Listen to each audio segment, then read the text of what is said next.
Hey everyone, welcome back to the deep dive. Today, we're taking a bit of a virtual trip. We're heading to a place you often hear called God's own country. That's right, Kerala. Beautiful state on India's southwestern coast. Exactly. And our mission really for this deep dive is to unpack the sources you sent over. We want to uncover what makes Kerala's culture so vibrant, its landscape so, well, breathtaking, and its traditions so unique. hmm It kind of makes you wonder, doesn't it?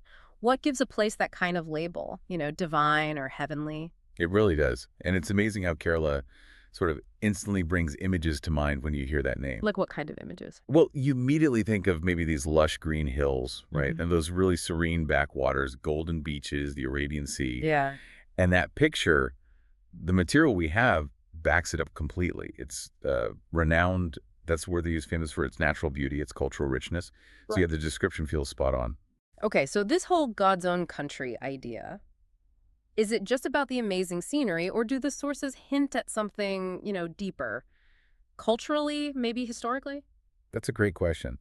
While the landscapes are definitely central, um, the material really highlights how the nickname also covers this deep spiritual and cultural layer. Ah, It's not just pretty to look at, it's woven into the way people live. Think about how um, ancient practices like Ayurveda are tied directly to the plants and biodiversity there in the Western Ghats. right. That makes sense. Or how even just a trip on a houseboat isn't just tourism, it shows you a sustainable way of life, something passed down for, generations. So it's like the land and the culture are really intertwined. Exactly. It's this living system where the land shapes the culture and then the culture helps protect the land. And you see this harmony everywhere, whether it's in a bustling city like Kochi or way up in the peaceful hills of Munnar. It really shows the variety Kerala offers. That blend does sound incredibly appealing. Okay, let's talk visuals then. The sheer beauty. How do the sources describe Kerala's geography? What makes it stand out? They straight up call it picturesque, like a living painting. And honestly, when you dig into the details they provide, you totally get why. So what are the highlights? Well, the material breaks it down nicely. First, you've got the Western Ghats, huge mountain range, and a UNESCO World Heritage Site, actually, running right through Kerala. Wow, UNESCO site. Yeah. And they create these misty, beautiful hill stations. Think Munnar, think Wayanad. The sources paint this picture. Mm. Hills just covered in tea bushes and spice plantations. You can almost smell it. Totally. Cardamom, pepper, Mm. the aroma just hanging in the air. It's described as a really sensory kind of experience. Okay, mountains and mist. What else? Then you absolutely have to talk about the backwaters. They're described as quintessentially Kerala. Quintessentially Kerala. I like that. Yeah, it's this amazing network. Lagoons, canals, rivers, all interconnected. And the experience they highlight is gliding on a traditional houseboat, a Katavalam, through these really calm, peaceful waters. Whereabouts, mainly? Places like Aleppi or Kamarakom, you're just surrounded by green paddy fields, coconut palms swaying.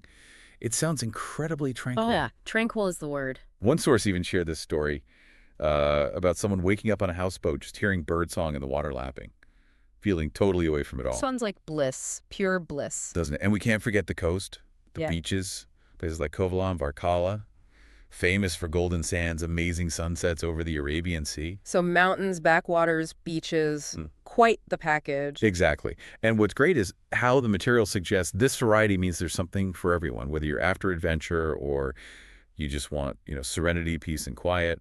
Kerala seems to deliver. It's incredible that range in just one state.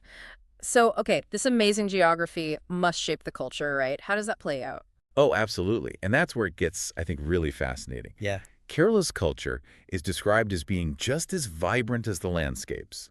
The sources call it an eclectic melting pot. Eclectic, meaning diverse. Exactly.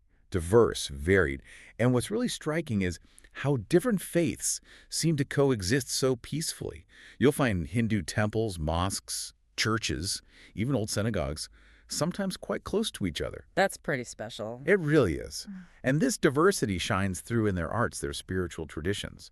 Take Kathakali, for example. Ah, yes, the dance form. The classical dance form, yeah. Yeah. The material describes it as a must-see. The performers wear these incredibly elaborate costumes. The makeup is like face paint, really intricate, Very dramatic looking. hugely dramatic. And they tell whole stories, epics even, just through expressions and hand gestures, these mudras. It's described as completely captivating, no words needed. Wow. And are there other key traditions like that? Well, another one mentioned is Thayam. This is more of a ritualistic dance, quite intense. Performers actually embody deities, becoming gods or spirits for the performance. It's described as a powerful spiritual kind of spectacle, Sounds intense. definitely. And then you have the festivals. Onam is the big one, Kerala's main festival. It's a harvest celebration. And the descriptions mention these amazing flower carpets called pukalams laid out everywhere, plus boat races, huge feasts. Ah, the feasts. You mentioned food earlier. Tell us about the Sagya meal. Right, the sadhya. It's described as this incredible, sumptuous vegetarian feast. Think dozens of different dishes, curries, fried vegetables, pickles, chutneys, crispy papadams, sweet puddings like payasams. Dozens. Wow. Yeah, all served meticulously on a fresh banana leaf. It's not just eating, it's presented as a real cultural experience, showing off Kerala's famous hospitality. Okay, my mouth is watering now. Food is such a huge part of experiencing any culture. And the material, it calls Kerala's cuisine a flavor explosion. What makes it so explosive? Yeah, flavor explosion is a good way to put it. Incredible is right. The variety alone is amazing. You get everything from, say, quite fiery fish curries to milder coconut milk-based stews. So, lots of coconut and spice. Definitely. The descriptions really emphasize fresh spices, cardamom, cloves, cinnamon, pepper, turmeric, often tempered in coconut oil. It creates these dishes that are somehow both robust and delicate at the same time. Can you give us some examples, things that sound amazing? Okay, well, the sources mention things like a fam with stew. Fam is this like fluffy, lacy pancake made from fermented rice batter, often served with a vegetable or chicken stew. Sounds comforting. It does. Or, for something maybe richer, parota with beef fry. Parota is this flaky, layered flatbread, and the beef fry is described as tender beef cooked with lots of spices until it's almost dry and intensely flavored. Okay, stopping you there before I get too hungry. It definitely sounds delectable, as the sources say. They promise your taste buds will be happy, let's put it that way. I believe it. So, we've got ancient traditions, stunning nature, incredible food. But the material also talks about Kerala's modern side, right? It's not just frozen in time. Not at all. That's a really important point.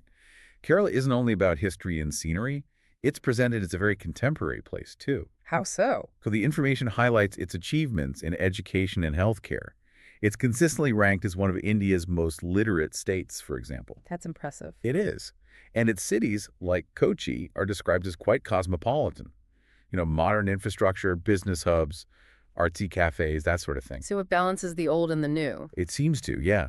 And that's what's really remarkable, according to the sources, how Kerala manages to be this forward-looking place while still holding on to its essential charm. You still have the traditional houseboats playing a key role. You see a real commitment to eco-friendly tourism. So it's progress, but thoughtful progress. Exactly. It shows this ability to evolve without, losing its soul. It's presented as having this identity that's both deeply rooted and looking towards the future. And that brings us pretty much to the end of our deep dive into Kerala. We've traveled, virtually at least, through these incredible landscapes, explored a culture that's so diverse and vibrant, and even imagined tasting that amazing food. From everything we've looked at in the material, it really does feel like God's own country isn't just a slogan, is it? There's a profound truth to it. There really seems to be. And maybe, as a final thought for you listening, just consider how one single region can hold so much variety. Yeah. Everything from ancient ritual dances and these incredibly peaceful backwaters to being a leader in modern literacy and having buzzing cosmopolitan cities. How does it all blend together so harmoniously? That's a good question. What does that ability to mix tradition and progress so successfully tell us, maybe, about human culture more broadly? How we can integrate our past and our future? Something definitely to think about. Yeah. So we really hope this deep dive has sparked your interest, maybe encourages you to explore Kerala further, perhaps even plan a trip someday, or hey, why not try cooking a Kerala dish at home this weekend?